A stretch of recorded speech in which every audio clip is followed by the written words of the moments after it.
ตีคนบ้าฆ่าคนเมากับเบิดกับบุคักปันไดแต่กระบอกก็มีสิทธิ์อยู่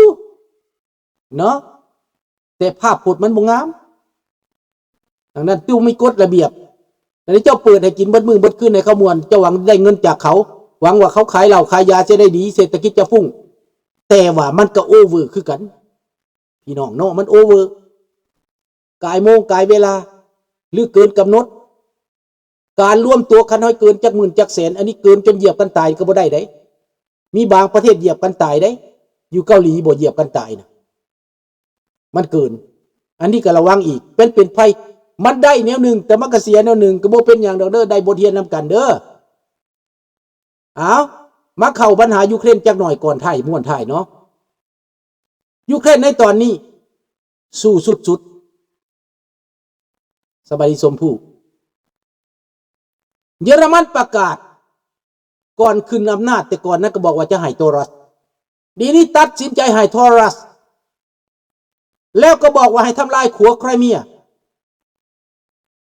ประกาศสู้กับรัสเซียแล้วเยอรมันซ้ำมาประกาศศึกแล้วผู้นำคนใหม่นี่นายกเมอร์กส์นี่นะมาแรงไปกรุงเคียบเมื่อวานนี้นายกเมอร์กส์ไปกรุงเคียบไปเบิ่งสถานการณ์ก่อนจะให้อาวุธนั้น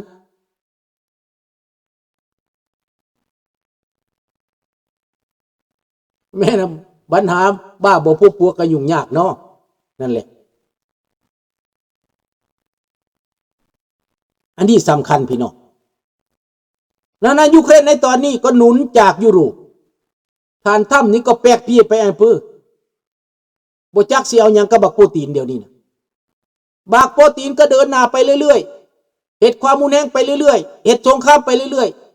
ๆบ่สนใจหัวอเมริกาอีกส่งไปเจรจากับสำตัวมีแต่เอาหู้ตัวเองดังนั้นสงครามนี้ถ้าบ่สอนบักโปรตีนแห้งกว่านี้อเมริกาบ่ลงมือแห้งกว่านี้รัสเซียก็บ่มีทางจะถอยท่านถ้ำคงจะได้บทเรียนอันแสนแสบจากนายปูตินแน่นอนนี่เรื่องของมันเอาละมื้อนี้มาฮอดนี้ก็หวังว่ายุโรปจะเข้มแข็งฝรั่งเศสอังกฤษแคนาดาปรากฏว่าเขาอยากไล่บักวิกเตอร์ออกบ้านออกจากยุโรปสงสัยว่าจะถูกกดดันอย่างหนักอยู่มันขัดขวางมันรวมมือกับปูตินมันรวมมือกับถ้ำต่อต้านยูเครนต่อต้านยุโรปสงสัยเขาสิไล่มันออกจากยุโรปบ่จ๊ะ บักออกบ้านบักวิกเตอร์ออกบ้านฮังการีนะเอาละข่าวมื้อนี้ก็มีแค่นี้มีเยอะอยู่แต่บ่ได้เว้าหมดมันมีหลายมันมีหลายมันเป็นเรื่องเก่าซ้ำๆในสงครามยูเครนนี่เป็นเรื่องเก่าซ้ำ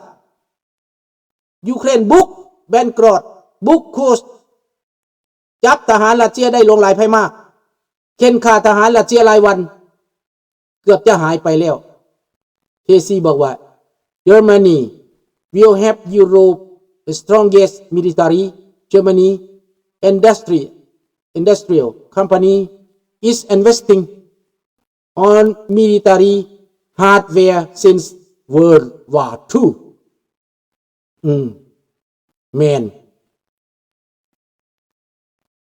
แผนการจะทำลายขัวคึกระหว่างไครเมียและรัสเซียเอาลูกทอรัสมาให้เมอร์กส์บอกแนวนั้นก็คิดว่าเสียงอ่อยลงหน่อยหนึ่งหลังจากเยอรมันเอาระบวดทอรัสให้ยูเครนแล้วรัสเซียว่าทางออกคือเจรจานั่นแหละฟังไปถ้ายูเครนได้อาวุธตัวนี้มารัสเซียอาจจะถอยก็ได้เพราะว่าเห็นว่าจะต้องเสียหายหลายพอยิงไปได้500 กิโลเมตรและก็แม่นยำสามารถทำลายจุดใหญ่ๆสำคัญเยอรมันถ้าได้ลงมือแล้วต้องลงมือหนักพร้อมทหารเตรียมพร้อมเนาะก็หวังว่ายุโรปจะเข้มแข็งขึ้นไปเรื่อยๆถ้ำจิไปทางใดก็เรื่องแต่ถ้ำเนาะให้ยุโรปเป็นตัวอย่างถ้าเบิ่งอเมริกาจิไปทางไหนอเมริกาสิสู้กับจีนแน่นอนแต่ยุโรปต้องสู้กับรัสเซียแบ่งหน้าที่กันเฮ็ด แบ่งหน้าที่กันทำ Thank you very much have good night have a nice day bye bye โชคดีทุกท่านทุกคนอยู่ดีมีแฮงราตรีสวัสดิ์บายเสียงแก้ว